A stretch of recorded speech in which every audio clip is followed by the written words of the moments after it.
사랑하는 여러분, 한 주간에도 평안하셨습니까? 오늘은 제 50과 로마서 강의 40번째 시간으로 이 비밀을 알기를 원하노라 라는 제목으로 말씀의 은혜를 나누겠습니다. 나눌 말씀은 로마서 11장 25에서 36절까지 말씀이고, 외울 말씀은 로마서 11장 29절 말씀입니다. 읽겠습니다. 하나님의 은사와 부르심에는 후회하심이 없느니라. 자, 읽겠습니다. 인간의 이성으로 이해하기 쉽지 않은 성경의 말씀 앞에서 우리가 취해야 할 태도는 그것에 대해 해답을 얻지 못한다고 해서 낙심하거나 믿음을 거부해서는 안 된다라는 것입니다. 오히려 조금이나마 진리를 깨닫게 하신 하나님께 감사와 찬송을 드릴 수가 있어야 합니다. 자, 인간의 이성부터 드릴 수 있어야 합니다까지 줄을 쳐놓으시기 바랍니다. 우리의 머리로, 우리의 경험으로, 우리의 이성으로, 우리의 감정으로 도저히 이해가 안 되는 하나님의 말씀, 그 말씀을 우리가 앞에서 우리가 어떠한 태도를 취해야 합니까? 믿음의 차원으로 들어가야 합니다. 순종의 차원으로 들어가야 합니다. 감사와 찬송을 앞에 드려야 합니다. 왜냐하면 하나님은 우리의 머리로, 우리의 이성으로, 우리의 감성으로, 우리의 언어로 다 설명을 할 수 없는 절대자이기 때문입니다. 하나님은 우리의 이해의 대상이 아니라 믿음의 대상이신 분이십니다. 읽겠습니다. 종교개혁자 존 칼빈은 다음과 같은 말을 했습니다. 우리의 이성이 미칠 수 없는 깊이에 관한 어떠한 진리를 말할 때는 그때마다 우리의 생각과 혀에 재갈을 물려야 한다. 그래서 하나님이 가르쳐주신 만큼만 알고 그 나머지는 찬양으로 끝을 맺어야 한다. 사도 바울 역시 마지막 때 이스라엘 구원이라는 난해한 문제를 다루다가 갑자기 로마서를 쓰던 붓을 집어던지고 하나님을 찬양하고 있습니다. 깊도다 하나님의 지혜와 지식의 풍성함이요 그의 판단을 헤아리지 못할 것이며 그의 길은 찾지 못할 것이로다. 누가 주의 마음을 알았느냐? 누가 그의 모사가 되었느냐?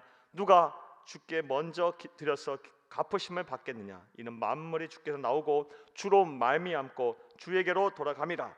그에게 영광이 세세토록 있을지어다. 아멘. 로마서 11장 33절에서 36절까지 말씀입니다.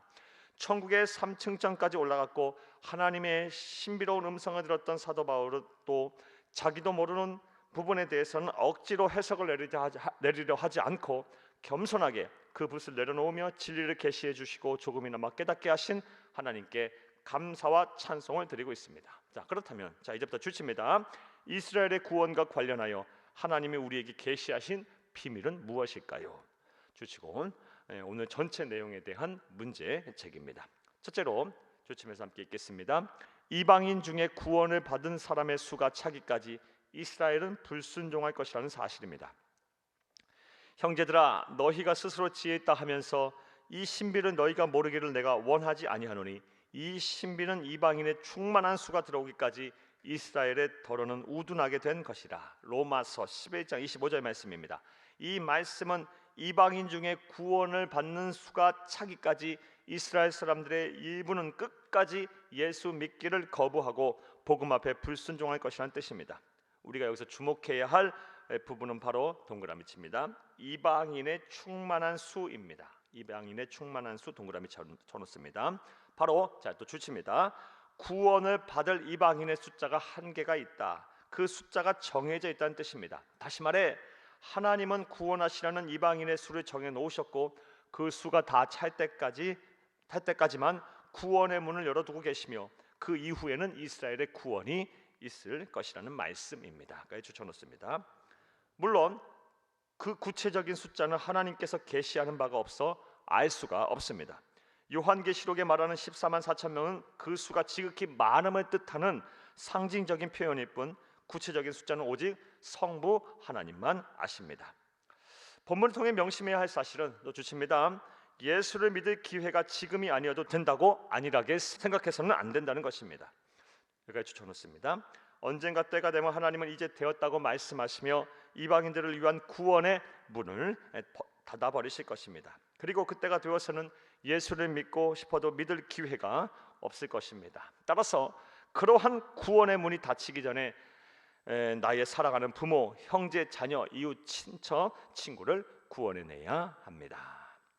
자, 또 둘째로 이스라엘 향한 하나님의 구원의 계획, 구원의 비밀이 무엇일까요? 주침에서 함께 읽습니다.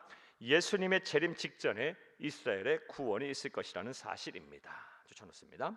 그리하여 온 이스라엘이 구원을 받으리라 기록된 바 구원자가 시온에서 오사 야곱에게서 경건하지 않은 것을 돌이키시겠고 내가 그들의 죄를 없이 할 때에 그들에게 이루어질 내 언약이 이것이라 함과 같으니라. 로마서 11장 26절 27절 말씀입니다.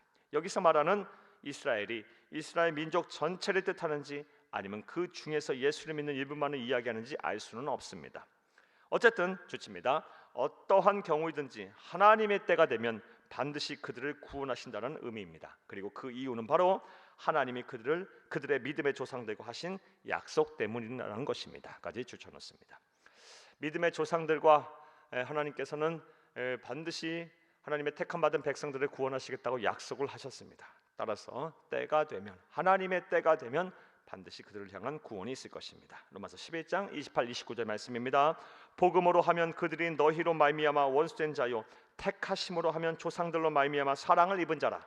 하나님의 은사와 부르심에는 후회하심이 없느니라. 지금은 비록 이스라엘 사람들이 복음에 대해서는 원수가 되어 있지만 하나님께서 이스라엘을 사랑하시는 마음은 그들의 조상 아브라함 때나 지금이나 변함이 없다라는 것입니다. 너희가 전에는 하나님께 순종하지 아니하더니 이스라엘이 순종하지 아니함으로 이제 긍휼을 입었는지라. 이와 같이 이 사람들이 순종하지 아니하니 이는 너희에게 베푸시는 긍휼로 이제 그들도 긍휼을 얻게 하려 하심이라.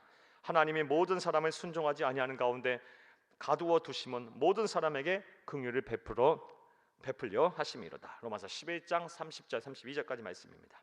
이 말씀은 그들이 지금은 복음 앞에 불순종하고 있지만 그것이 구원을 받지 못하는 결정적인 이유가 되지 못한다는 것입니다. 즉 이방인인 우리가 순종하지 않고 살다가 하나님의 은혜로 예수를 믿어 구원을 받은 것처럼 이스라엘 역시 반드시 하나님께서 긍휼히 여기셔서 구원하시는 날이 온다라는 것입니다. 여기 주쳐놓습니다.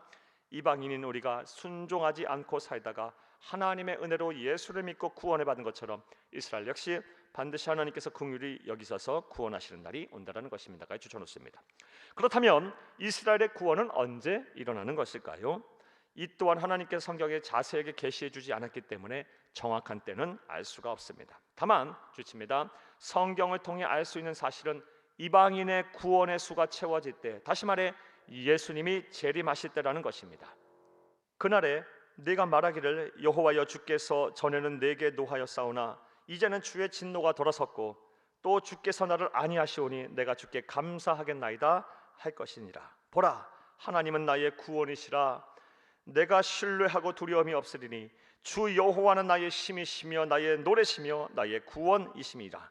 그러므로 너희가 기쁨으로 구원의 우물들에서 물을 기르리로다. 이사야서 12장 1절에서 3절의 말씀입니다.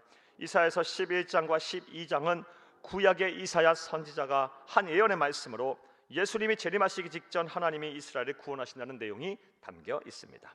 사랑하는 여러분, 자 이제부터 괄호합니다. 오늘 내용에 대한 전체 요약입니다. 우리는 본문을 통해서 이스라엘의 구원에 관한 비밀을 들었습니다. 먼저 이방인 중에 구원을 받는 사람의 수가 차기까지 이스라엘은 불순종할 것이라는 사실입니다. 하나님께서 구원하시기로 작정하신 이방인의 수는 정해져 있습니다. 따라서 그 숫자가 차면 이방인을 위한 구원의 문은 닫힙니다. 그리고 그 숫자가 채워지기까지 이스라엘은 계속해서 예수를 믿지 않을 것입니다. 또 다른 비밀은 예수님의 재림 직전에 이스라엘의 구원이 있을 것이라는 사실입니다. 지금은 그들이 복음 앞에 불순종하고 있지만 그것이 하나님이 그들을 구원하시는 데 결정적인 문제가 되지 않는다고 말씀하십니다. 이 모든 것이 한 번 택한 자는 끝까지 버리지 않고 사랑하시는 하나님의 사랑 때문입니다. 까지 괄호해 놓습니다. 오늘 내용에 대한 전체 요약이었습니다. 감사하게도 구약의 이스라엘 백성을 향한 하나님의 사랑이 지금 저와 여러분에게 미치고 있습니다. 이제 이 사랑을 확신하고 이 사랑 안에 거하시기를 바랍니다. 그리하면 세상에 두려울 것도 염려와 근심이 될 것도 없습니다. 세상을 살면서 천국을 경험하게 될 것입니다. 이러한 은혜와 복이 저와 여러분과 영원토록 함께하기를 간절히 주의 이름으로 축복합니다. 할렐루야. 말씀과의 만남을 보겠습니다. 1번, 이해하기 쉽지 않은 진리의 말씀 앞에서 우리가 취해야 할 태도는 무엇일까요? 사랑하는 여러분, 하나님은 우리의 이해의 대상이 되시는 분이 아니십니다. 하나님은 전지전능하신 분이십니다. 우리의 생각, 우리의 감정, 우리의 이성, 우리의 경험, 우리의 지식을 초월하시는 분이십니다. 우리의 언어로 담아낼 수 있는 분이 아니십니다. 따라서 하나님이 우리에게 자세하게 다 계시해 주지 않은 것들에 대해서는 우리 믿음의 차원, 순종의 차원, 감사와 찬송의 차원으로 넘어가야 하는 것입니다. 자, 2번 보겠습니다. 이스라엘의 구원이 일어날 때는 언제일까요? 때와 장소는 정확히 알 수 없습니다. 다만 하나님께서 우리에게 말씀하신 바는 예수님이 재림하시기 직전에 하나님은 택하신 백성들을 구원하시겠다고 약속하셨습니다. 예수님의 재림 직전입니다. 3번 보겠습니다. 이스라엘의 불순종에도 끝까지 사랑하시는 하나님의 사랑을 생각해보고 각자에게 주신 사랑에 대해 함께 나누어 봅시다. 사랑하는 여러분, 너무나도 감사하게도 구약의 이스라엘 백성을 향한 하나님의 사랑이 지금 저와 여러분을 향하고 있습니다. 지금 미치고 있습니다. 이제 이 사랑을 확신하시고 이 사랑 안에 거하시기를 바랍니다. 하나님은 한 번 택한 자를 끝까지 사랑하십니다. 우리가 그 하나님의 사랑에 손을 놓지만 않는다면 하나님은 저와 여러분을 절대로 버리지 아니하실 것입니다. 이 사랑을 믿고 이 사랑 안에 거하셔서 배역하고 음란하고 죄가 많은 세상에서 믿음으로 승리하는 여러분 되기를 간절히 주의 이름으로 축복합니다. 감사합니다.